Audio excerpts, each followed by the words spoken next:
Hi there. Welcome back to the Mindful Money Podcast. I'm chatting today with Jamie Fiore Higgins. Jamie spent almost 20 years at Goldman Sachs, reaching the pinnacle of the investment banking world as managing director. Only 8% of Goldman Sachs employees get there. She was the highest ranking woman in her department. She ran the trainee and internship programs, was active in the Women's Network Committee, managed top equity clients with 96 billion in stock. When she couldn't take it any more of the BS, she left. She started working with teens, hone their leadership skills, college graduates as they began their careers, and professionals as they navigated the workforce, and anyone looking to reinvent themselves, because that's what she did. She's the author of Bully Market, My Story of Money and Misogyny at Goldman Sachs, and I really appreciate her willingness to chat with me here on the Mindful Money podcast. Jamie, welcome. Thanks for having me. I love how you added in my bio, got sick of the BS. Well, it seemed like that's what it That's said in highly the accurate. Highly accurate. book. So first of all, where do you call home and where are you connecting from today? I am calling in from a basement in New Jersey, East Nice. Coast, USA. East Coast USA. How did the floods treat you this last little week, 2 weeks? Very well. Thanks for asking. I will say we have a lot of sump pumps going, and we made the investment in an alarm system for said sump pump. So after Sandy, we learned a lot. Yeah, yeah, So good.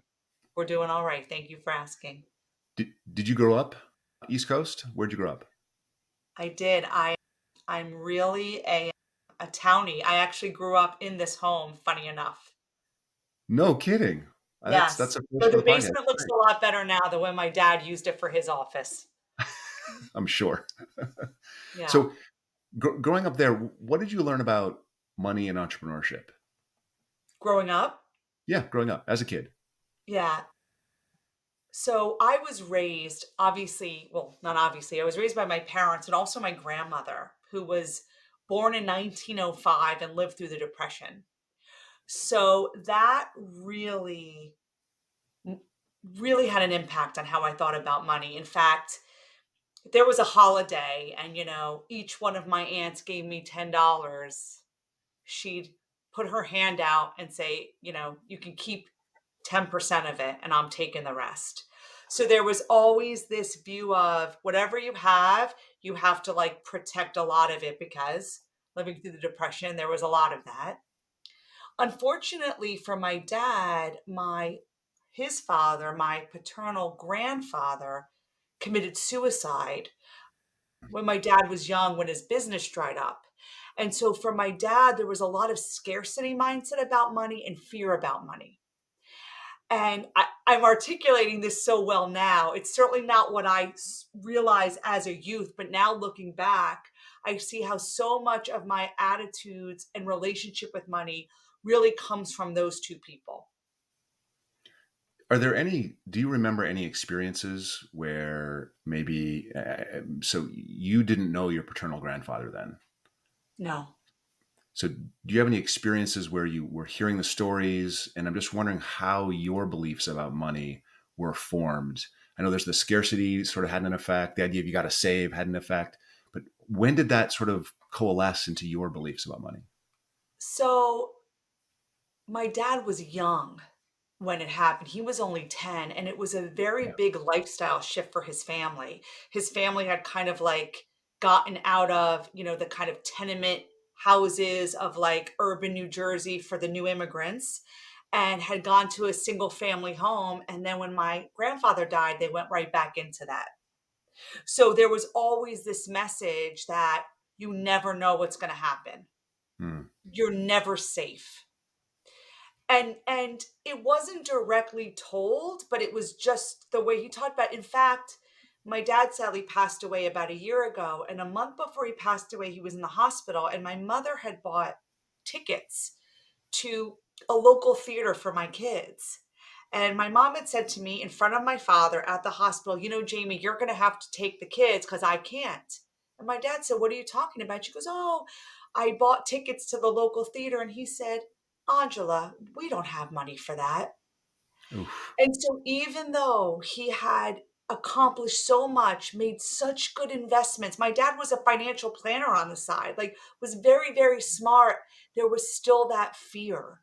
And I Hmm. think that really fueled my fear to leave a place like Goldman Sachs. And also, Goldman Sachs did a very good job of keeping me in my place too. But so the combination of the rug can be ripped out from you at any moment. You're never safe. And you always have to save your money for that rainy day because you never know was kind of the cloud over my life that really created this scarcity mindset. Whereas now I choose to live in one of abundance instead. Yeah. Is it that simple to make the choice? I mean, I was raised with very little, and I tell the story all the time. I built a company, I sold the company, I'm in good shape, but it still has its hooks occasionally. It's still that fear of it going away. And then 2 years ago, my brother died, so I saw what happened to his family, and so it's like it can go away. It still can go away. So how do you? Is it a choice, or do you have practices that help you let go of that? Well, I think for me, that mindset that I kind of inherited from my father and a little bit of my grandfather is what fueled my almost 20 years at Goldman.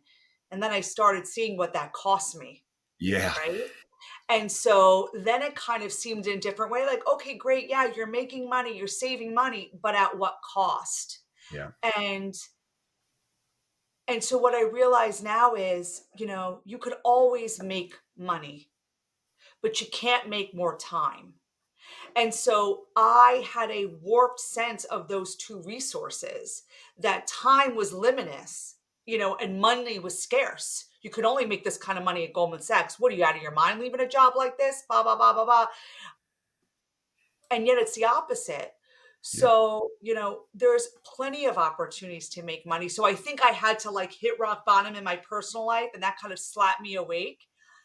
And yes, it's something you have to constantly work on. And yeah, also know that you inevitably make choices about what you spend on, what you invest in.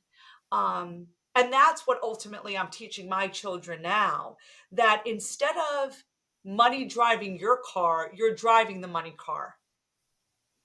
Does yep. that make sense? Yeah, it does to me, being in the industry for a long time. So Goldman has popped up a couple times. Let's Yeah. talk about Goldman.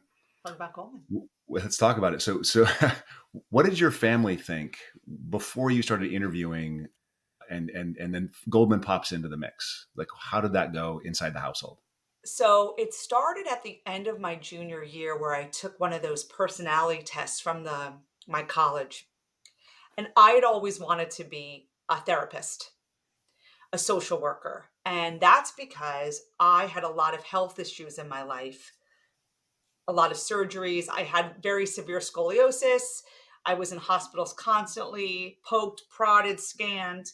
And I had the benefit of a support from a social worker to kind of help me navigate it emotionally. And so it was very clear to me it's what I wanted to do.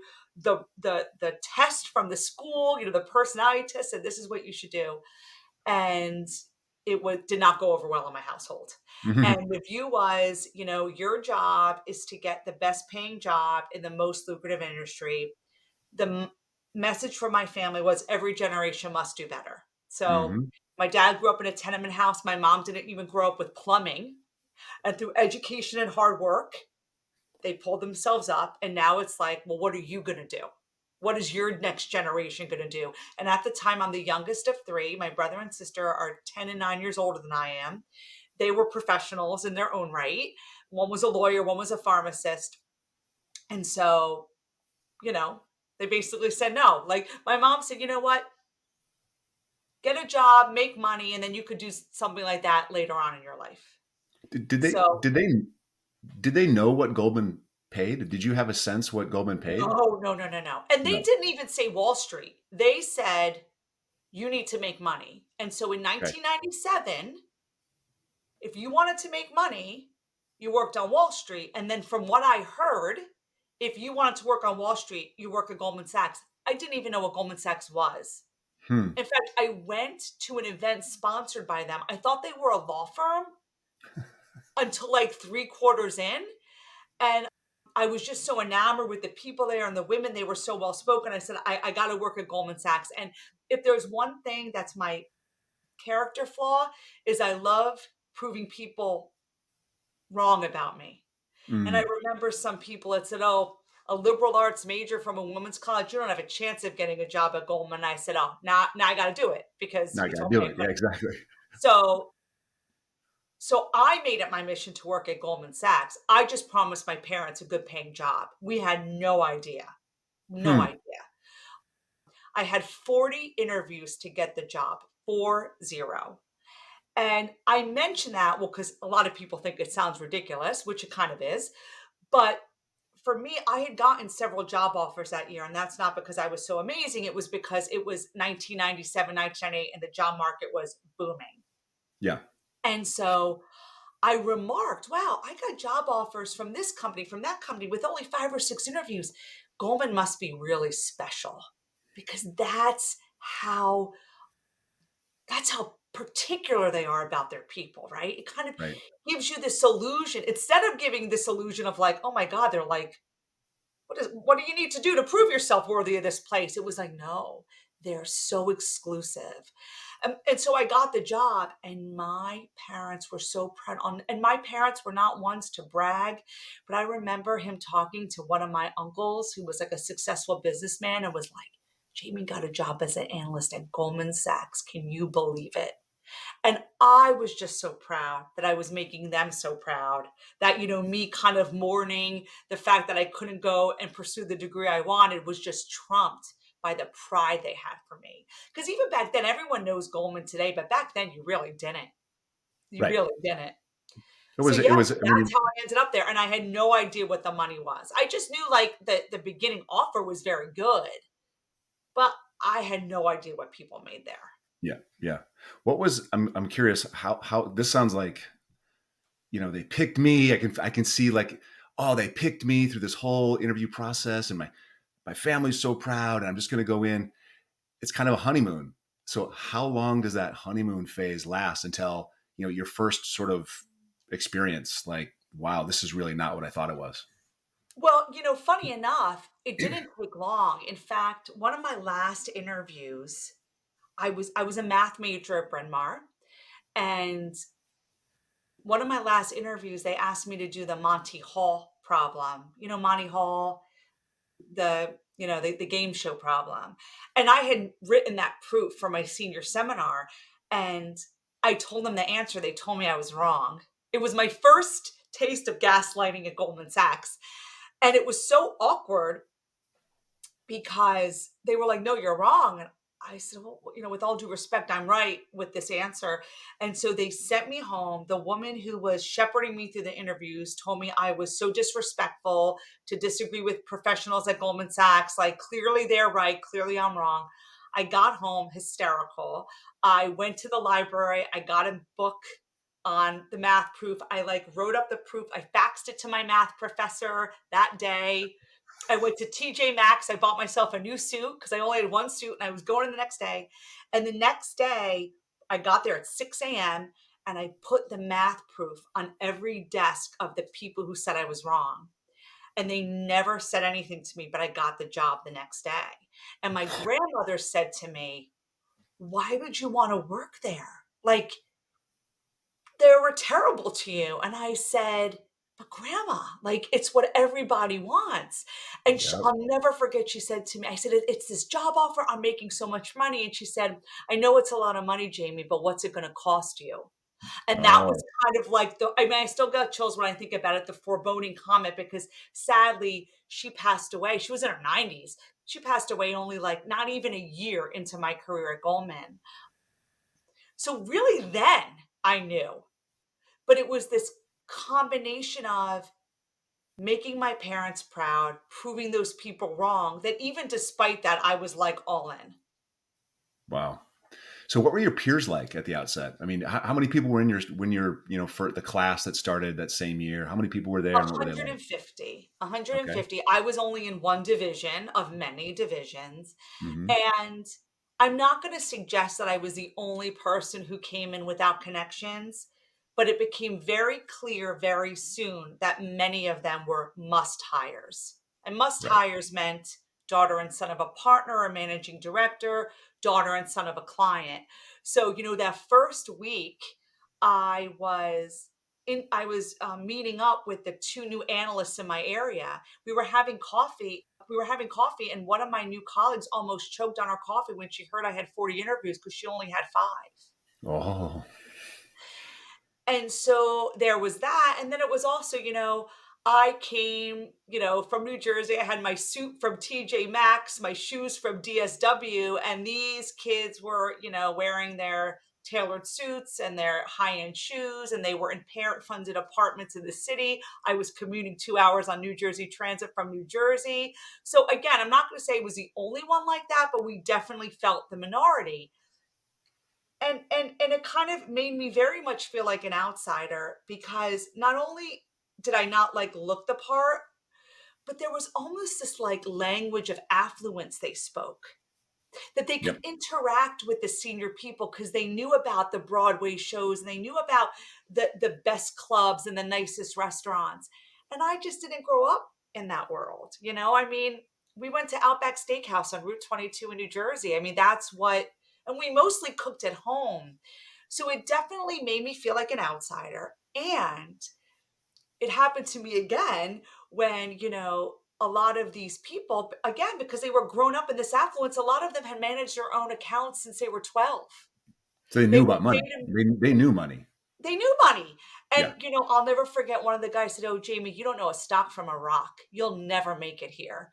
And then part of me was like, Oh, yeah. now I got to make it here because I have to prove you wrong. And so, So, ironically, that kind of outsider feeling almost fueled me to want to prove them wrong and be successful. so that's the beginning, and you lasted 18 years. So 18 years. get so give us kind of a sketch of those 18 years and the kind of some just a few snippets, stories of things that have happened in that period of time, and then we'll Yeah. talk about sort of the big, like the end. So I started off working really, really hard. They used to call me Philo, first in, last out, because I Hmm. would get there before everyone, leave after everyone, just work really hard. And again, this was also encouraged by my family because it was like, put your nose to the grindstone, get in with a good company, they'll take care of you for life. This is called work, not fun. Of course, it's going to be hard. So I had that kind of pressure from my parents. I was very entrepreneurial, very scrappy. I picked up all the accounts that no one else wanted, that they were too good for. And I started making some inroads. And the first big aha moment was my first year at Goldman, I made more than my parents ever had. Yeah. And that was like, oh my God. And it was such a weird thing because my parents were so proud of me, but then I realized like this is really an opportunity to like really make money. Yeah. This isn't just some like good job. Like my parents at this point, my gosh, they were in their 50s, right? And so I was recognized, I was scrappy, I was working hard. I really tried to stay out of like the nonsense going on. I was surrounded by a lot of nonsense, crude jokes, porn left on my desk, all this stuff. They used to call me Sister Jamie because I would turn beet red.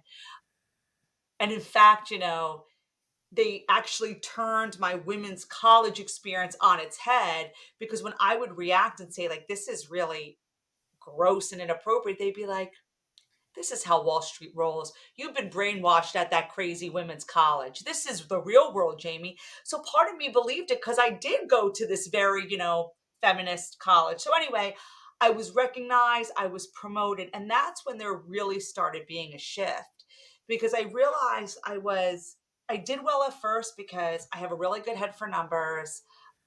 I have a work ethic, like I was, first and last out, and I was really good with my clients. But what I realized at this pinnacle part of my career when I was like 5 to 7 years in is what really gets you catapulted at Goldman is keeping your mouth shut. And Yeah. that's really when I realized that in order to succeed, I had to be complicit in this very toxic negative environment. And that's when the rubber really met the road that I was making a lot of money then. I was reaching seven figures. I was making my family so proud. I was blowing their minds. I mean, even my big brother and sister were like, "Oh my gosh." And then I was had kids of my own and it was like, what is the risk versus the reward here? And so at my personal detriment, at the detriment of my marriage, at the detriment of my friendships, at the detriment of my relationships with my kids and my parents, I just bought into the lifestyle. Did did they know what it was costing you? Did your family know about what was going on in the office? Did you share any of that? I mean, because they know how much you made, but do they know the negative side? To an extent, yes, but I was literally there. I mean, I would get up every morning at 4 a.m. Yeah. I get to I the office by 6. At best, I get home by 8 or 9, but mostly I was out with clients getting home at midnight, and I worked on a trading desk, so quite honestly, there really wasn't time to, like, really share. I mean, don't get me wrong, they knew I was with working with a bunch of sexist pigs, blah, blah, blah. I don't think they realized how much of a toll it was taking on me, and especially after September 11th, that's when it mm, really started getting worse, and I ended up like, after September 11th, I was so afraid to go back to work, physically afraid for my safety, that I went to a doctor and the doctor prescribed me Xanax. And then I ended up, I used to take Xanax like, once in a while. I was taking it all day long just to get through my day because that's how shredded I was. I was just a nervous wreck all the time because in order to be successful, I had to put up and shut up. And what I realized was over time that when you're constantly living against your values, when you're constantly feeling like you're acting opposite in concert of what your gut says, it like just takes its toll. And I don't think they realized to the extent. Certainly my husband did at the end because we almost, got a divorce over it.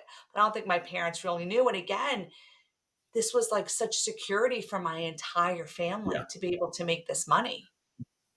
I mean, it's such a I don't want to say it's like entrapment, but it's like if you are raised with nothing and you're given everything, then you're like, well, maybe this is just the cost of that. Like this is just what I'm supposed to deal with. But there's also people that have done really, really well and don't have to deal with that. So I'm curious. Somewhere along the line, I think there's an interview you did. You said somewhere along the line you felt your own sense of moral clarity slipping away. Can you 100%. describe that? Yeah, so I mean, it really started for me. I get promoted and, I'm feeling empowered. Now I'm really making money. I'm getting recognized. And it first started when, some of the women, I became like the poster child for the Goldman woman. I was Right. married, I had kids, I was on track to be a managing director.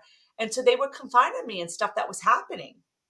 And I would say to them, I would, talk to my manager and be like, so and so feels uncomfortable. So and so feels like they're being passed up on opportunities. And it was like, oh, they're just drama queens, Jamie. Do you really want to fight with them? Do you really want to fight for them? Because then, you know what? You might be one of them too.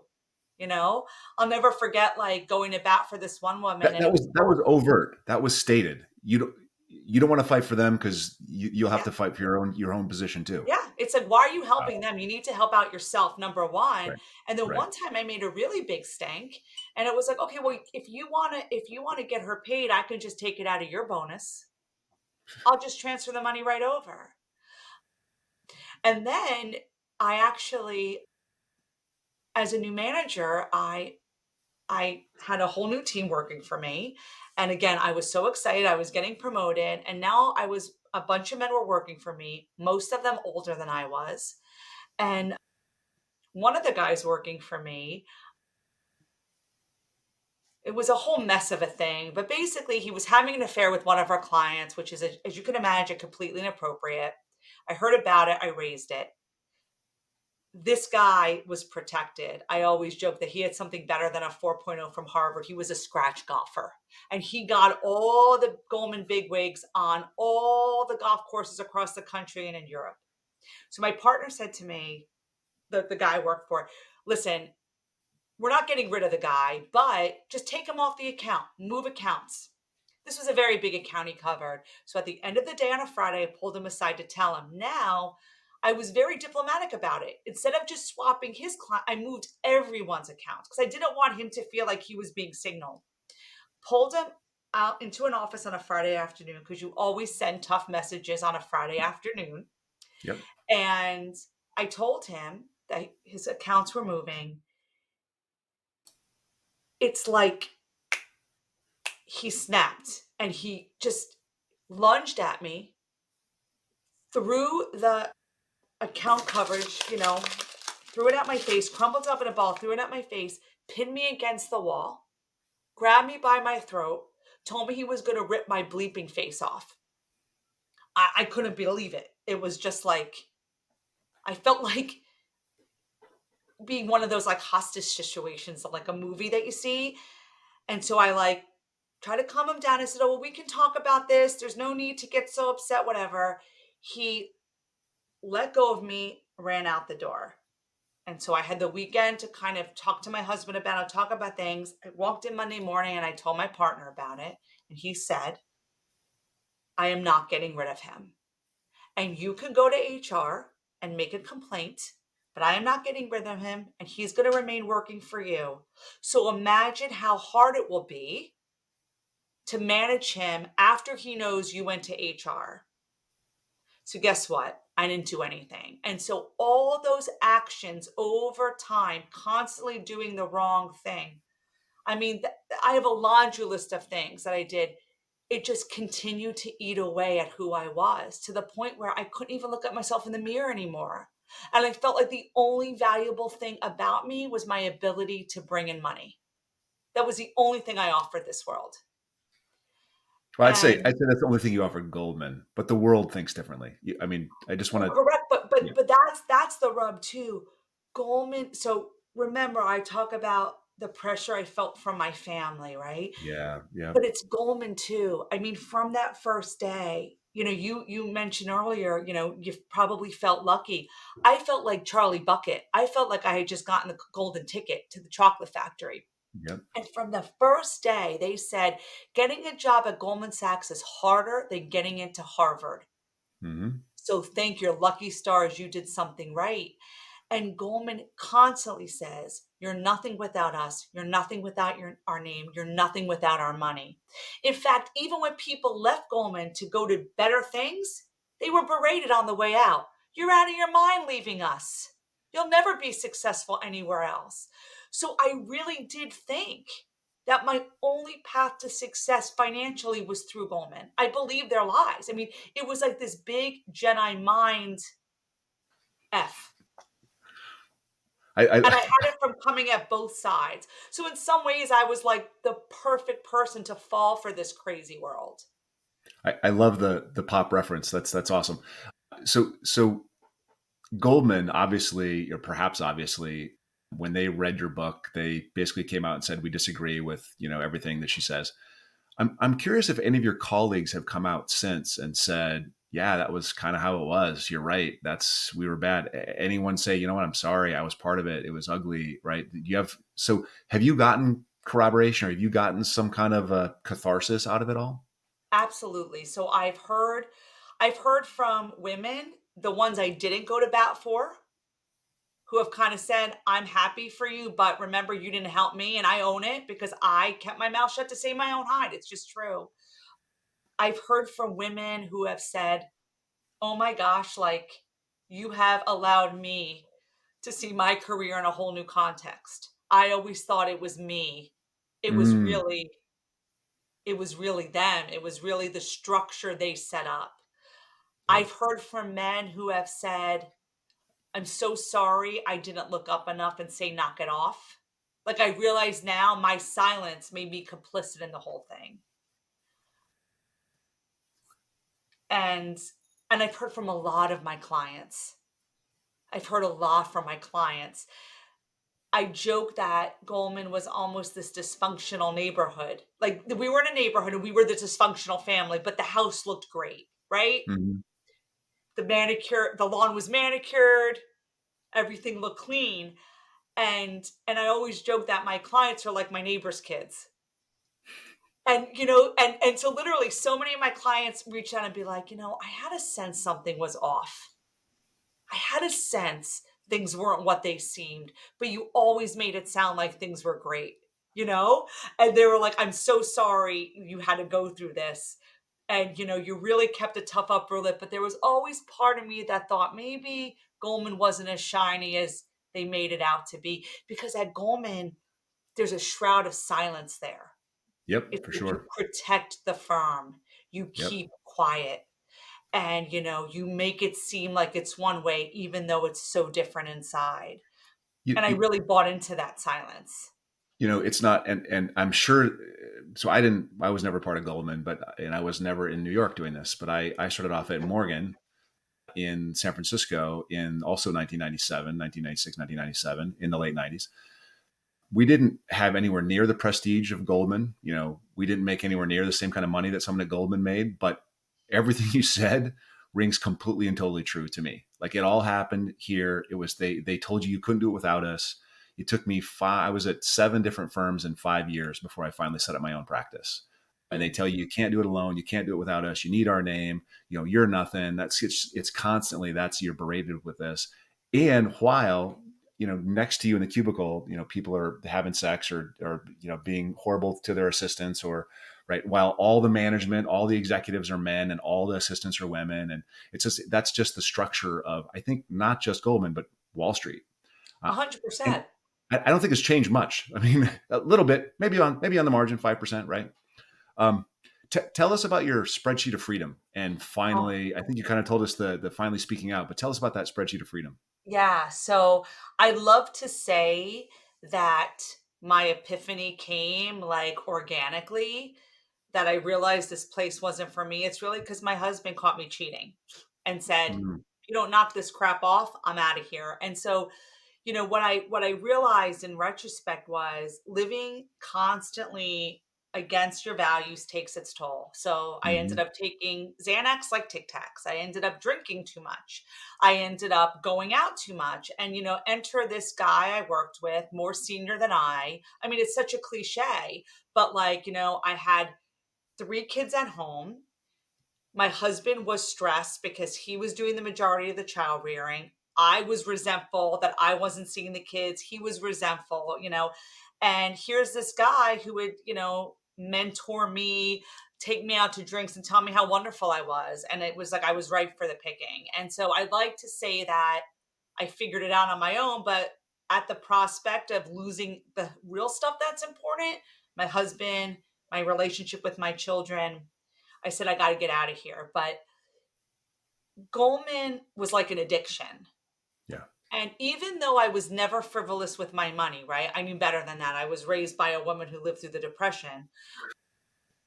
I was frivolous with my time because I burned so much time there, but I couldn't just walk away cold turkey. It was almost like I was addicted to the prestige. I was addicted to making my family proud. I was addicted to saying I was Jamie from Goldman. Yep. And so I said to my husband, let's make a plan. And made a spreadsheet, and I called it my spreadsheet of freedom. And I say this knowing that I'm coming from a total position of privilege when I say this, Totally. but I think that this can be applied to anybody at any time. But I literally said, okay, what do I really need? And what's really important? And luckily for me, it wasn't like I was ever into the shoes or the clothes or whatever. In fact, when my book came out and I went on the Today Show, and my girlfriend's like, "Could you please go to like Nordstrom's and get a decent pair of shoes?" I was like, "No, I'm going to DSW. Thank you very much." And so I wore my DSW shoes on the Today Show. So it's not like it was that, but it was just being afraid and believing Goldman's lies that I would never be anything without them. And so I literally just did an accounting. What do we really need? What do we really want to achieve? How can I walk away from this experience and say I did the right thing by my family of origin, and the family I was building? And so it was just this rudimentary spreadsheet about like retirement savings and, college savings for my kids and healthcare, because I would have to be underwriting healthcare now and all that kind of stuff. And we literally put a number on it and we put a clock on the field, and that was it. And ironically, while the clock was going, I had another kid. which you could argue could really change the, Is you the know, clock. Yeah. accounting of it. And I said, I'm still leaving. And you know what? Like, I never sweated about money since. And it's really because money is like a mindset. I mean, don't get me wrong, we all have to work and we all have to be productive, and we should want to work and want to be productive, right? Like, we need purpose in our lives.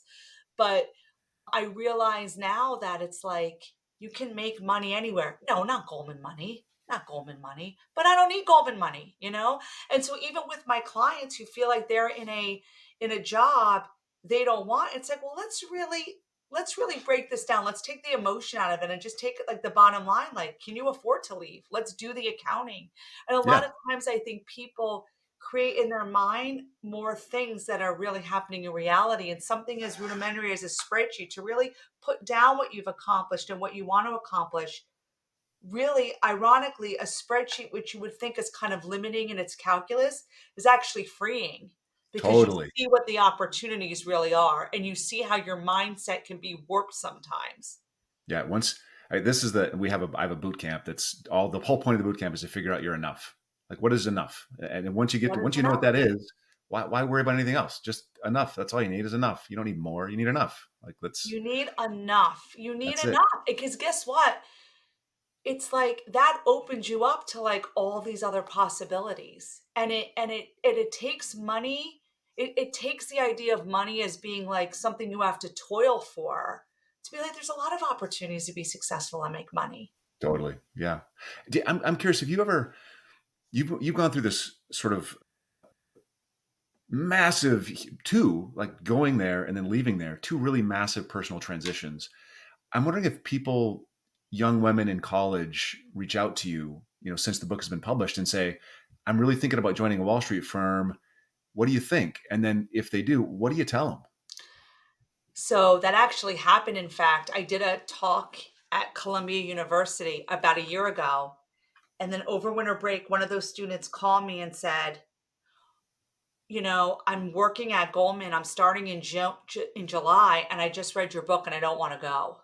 And I Hmm. said, no, no, no, that's not the answer. The answer is you should go. But to me, I feel like a couple things. Number one, when I first started working at Goldman, their tagline was minds wide open. We want anybody, we want all the backgrounds, we want all the experiences and opinions. And that couldn't have been further from the truth because the only reason why I was successful was because I towed the party line. I say to these women, go in with your eyes wide open. Know exactly what you might encounter and be prepared for it and know how you're going to react. And also, you know, part of my problem and my relationship with Goldman was that I became so enamored with my identity. I talked about I loved being Jamie at Goldman because I made it sound like Goldman made me believe that my success as Jamie at Goldman had to do with Goldman, but it actually had to do with Jamie. Yeah. And so I say to the young women I'm working with is like, think about yourself as the CEO of your own career. Maybe you're working at Goldman, you're contracting through Goldman, and you get to decide. And so I often work with these women on their like kind of career pie of life. And there's an economic part, there's a passion part, and there's a flexibility part, right? And those all can be dialed up and dialed down. So for example, this one woman at Columbia said, I got to make some money because I have a lot of student debt. Okay. So right now your pie might be more money and you're going to sacrifice some flexibility and you're going to sacrifice some passion. But here's the most important thing. You can redesign that any time because what's going to make you successful at Goldman, you will take out when you walk out the door. I didn't realize that when I left Goldman, I thought all those goodies that made Jamie from Goldman so kick ass I left at my desk. But the Right. truth was I didn't. Right. It was Right. always with me. So I think that's the most important part that people know their value. Yeah. Goldman You know wants to what? hire There's them. nothing wrong to say I'm taking a Wall Street job to just make money for a couple of years. Go for it. Just Right. know that you can always change that. Take that skill and go and shop it on the street someplace else. Um, So that's the advice for the individual that might come to you and maybe joining Goldman and may not be comfortable. What can we do about the industry? I mean, we touched on this a second ago. saying that leadership positions, executive roles are all held by men. Misogyny is rampant. How do we fix the industry itself? So I think it's a top down or a I have a bottom up feeling we have a approach. glitch. Yeah. Can you hear me? Okay, so I can hear you. Let me. Did you get my question? I think I did, but you started to glitch, but I think I got it. Let me ask it again, just so we can. The Yes? recording will be held in the background. So that you just answered the question when somebody comes to you as an individual and you giving them good advice about what to do when they join a firm like Goldman. What do we do about the industry? I mean, what do we do with the misogyny? What do we do with how do we make it so there's more women in leadership? There's more women that so it is safer for women to be part of the industry, and not just women, anyone that's a Anybody. It's minority or member of really the industry. anybody who Yeah, is not anybody who feels othered is really what it anyone is. that doesn't look like me. That's right. But I Yeah. will tell you though, I will tell you, I talk about in my book, one of my good friends who does look like you. And he was also marginalized because he didn't want to go to the strip clubs at night. He wanted to see his kids. So it's really kind of a war on anybody who doesn't espouse those values. But yes, of course, more so when you don't look like the person in the office. Right. Listen, over 50% of college graduates are women today. Goldman's been hiring 50% women for years. Something is happening structurally. Something is happening structurally. And until these firms marry their wonderful goals of we believe in equality, blah, blah, blah, they need to marry those wonderful sound bites with actionable steps. And I think in order to do that, you need a curiosity and you need a humility. Now, I am still waiting for David Solomon to ask me for coffee. It hasn't happened yet. I will be happy to go when he does. But that in and of itself, it's like my book comes out, and I'm just talking about Goldman right now. We know this is a beyond Goldman beyond Wall Street problem. In May, Goldman just settled a class action lawsuit with 2,000 women that has been going on for 18 years. So what more do you need to know that there's a problem here? But to me, without the curiosity and humility, nothing is going to happen because with curiosity and humility, you say, okay, I might be missing something here. Let me really look into what's going on. We hire 50% women, but we have less than 20 in our highest levels. Where do they go? I think a lot of people like say, oh, they want to have kids. That's not where they go. They go because they don't feel supported and they go because they don't see them having a pipeline. You can't be it if you can't see it. Right. When you go Right. onto these training desks and all you see are white guys in the offices, by definition, that is sending you a message that you don't belong there. So I really think they have to put put programs in place to address it and have accountability. If Goldman Sachs wants X market share in any one business and they announce the directive and announce the goal and someone's in charge of it and they don't meet it, guess what happens to that person? They get fired or they don't get paid. Consequences. Yeah. There's a consequence. There are no consequences around these goals. They're just lofty bullet points. Oh, well, we said it was important to us. Show me how it's important to you and show me that someone's head's going to roll if it doesn't happen. And even if a head doesn't roll, you could tie compensation to it. I mean, That's why right. why is not bonus tied to that instead of just making money, right? I understand why bonus is tied to making money, but you can have other KPIs, right? You can have other things that you tie bonuses to. 100%. And it's ironic because Goldman did say, I believe in 2020, they would only take companies public that had at least one diverse member on their One, board. That's awesome. Why can't we do something like that internally? And I right? think until someone puts pressure on them to do it, either the shareholders or their peers, um, that's what really needs to be done. I did a great talk at a company in the spring, not a Wall Street firm, a marketing company. And the CEO said, I think we're okay with corporate culture, but I'm bringing Jamie in because I want you to know that this is that important to me, that I want to have this conversation. I cannot tell you how many times I have been invited to speak at companies and uninvited Wow.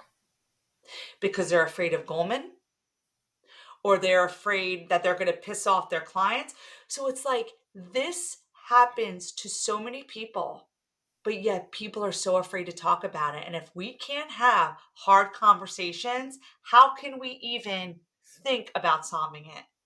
So that's what I think needs to happen from a top down. And until that happens, I'm working from the bottom up with every single person one at a time.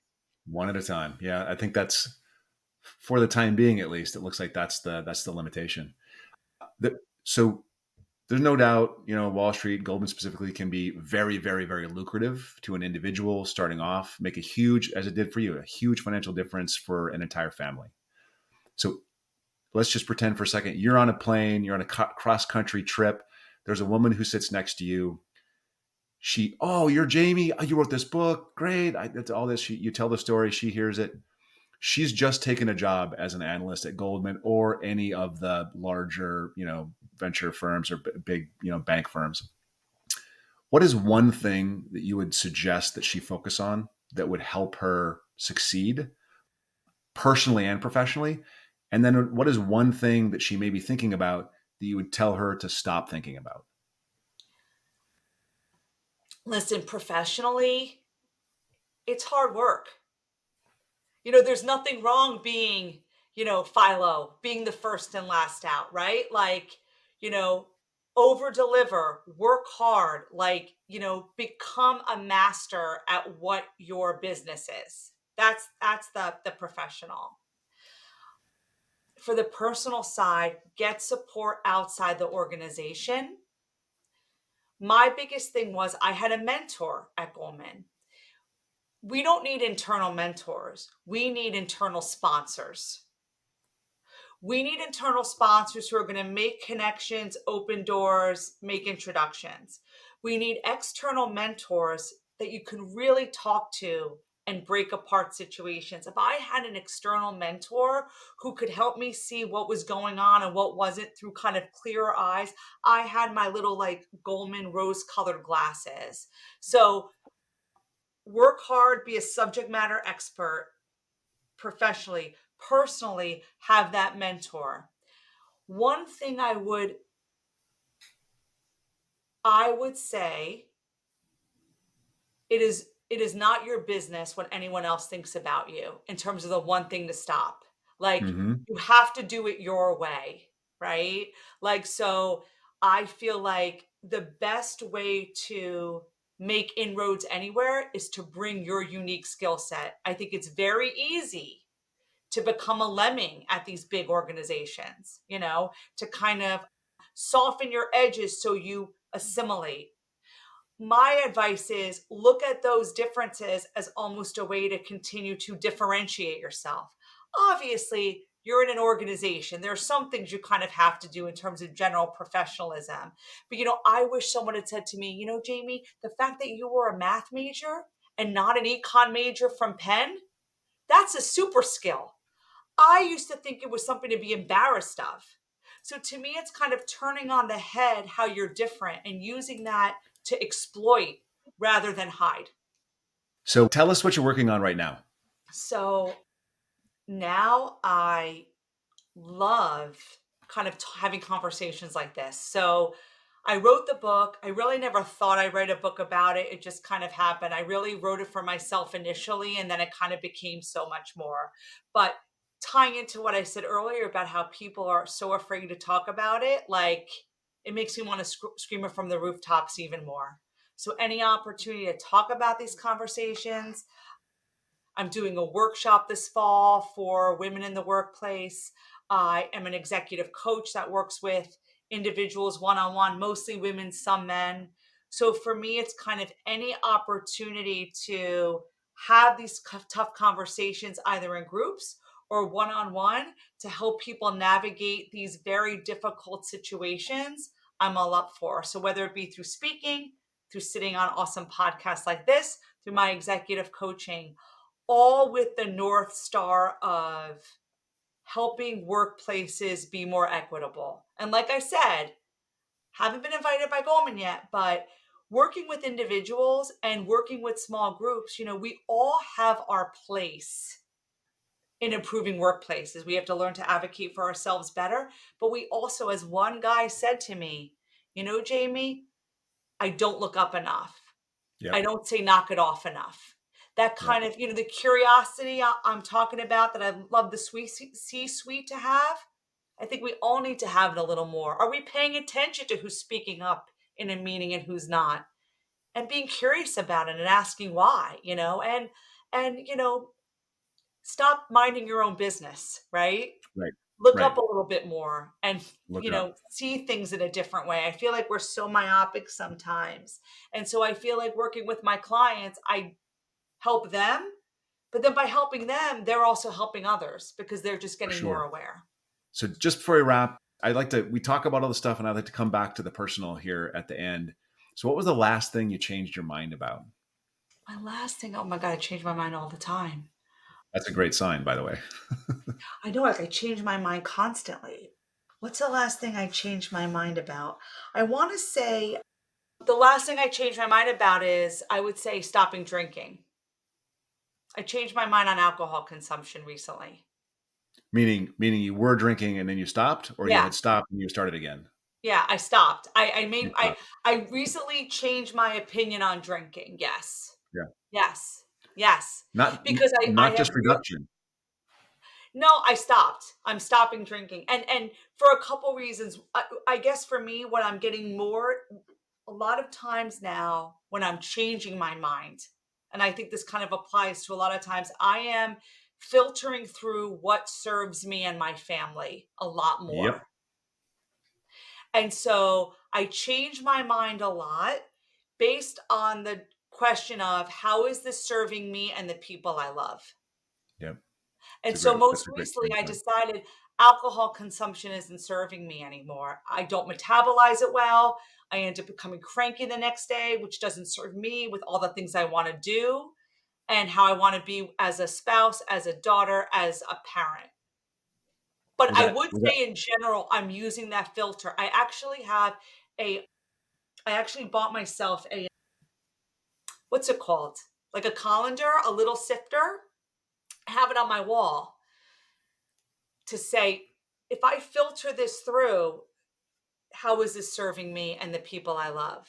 And so when I'm it's your asked to little do stuff, I look at it and I say, how is it serving me? right. And I change my mind a lot now around that. That's awesome. It's a good North Star, right? How's it serve my family? How's it serve the people I love? And I have nothing against alcohol. It just doesn't No, serve I me get it. anymore. Yeah, yeah. It's not for you. It's personal. So, is there anything that people don't know about you, or maybe they just don't remember? Maybe you've told them that you really want them to know. Yeah, for me, my kind of big takeaway is there isn't an expiration date for opportunity. Meaning, I decided to write this book in my 40s. I wrote it in 30-minute increments. I wrote it in the car line. I wrote it in the doctor's office. I wrote it at the soccer field. And I realize we often have self limiting beliefs on what we can do.